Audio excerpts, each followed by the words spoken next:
made it to Plummer. It's a windy day here in Plummer, so hopefully you can hear me okay. But this is the end of the Trail of the Coeur d'Alenes, or depending on how you look at it, this is the start of the Trail of the Coeur d'Alenes.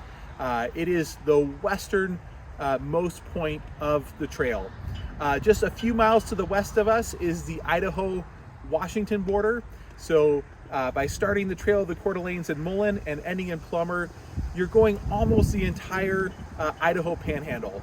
You start the trail just a few miles from the Idaho-Montana border and end just a few miles from the Idaho-Washington border. The trail ends here in the town of Plummer. We are here at the War Memorial for the Coeur d'Alene Tribe of Indians. And so they've done a great job with this memorial of memorializing their veterans and warriors of their tribe. They have a memorial for their veterans that have served in the United States military, as well as a memorial for their veterans that have served fighting the United States in the Steptoe Indian War.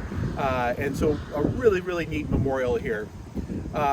A huge shout out to the Coeur d'Alene tribe for all their work that goes into the Trail of the Coeur d'Alenes.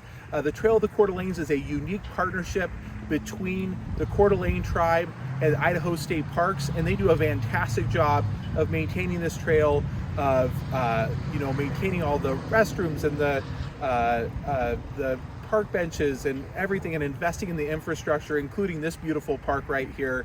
And so a huge thank you to Idaho State Parks and to the Coeur d'Alene Tribe of Indians. Before we go, I do want to answer a common question we get about the trail, which is how long should we take to do the trail? So as you can see on this video, we did the trail in 2 days. We did the first half, we took a shuttle up to Mullen, and then we rode from Mullen to Harrison. That was a 56-mile ride. And then we did the second part of the trail in a out and back from Harrison to Plummer, and then we're going to head back to Harrison, which will end up being a 32-mile ride. That's a really great way to do the trail, to divide it up into 2 days. If you have a third day, I recommend a couple other options. So if you have a third day, you could take 3 days to do the Trail of the Coeur d'Alenes.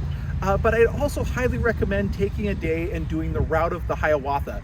The Route of the Hiawatha is located on the Montana-Idaho border, kind of near where we started this journey in Mullen.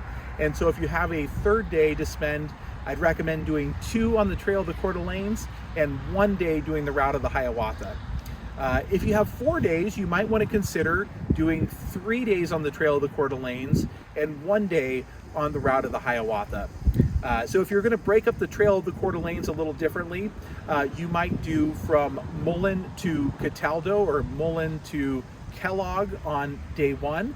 And then you might do something like Cataldo or Kellogg to Harrison on day 2.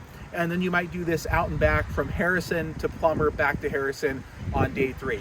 So if you have 3 days to spend on the Trail of the Coeur d'Alenes, that is a great option. But I'll also highly recommend that you get out there on the Route of the Hiawatha as well.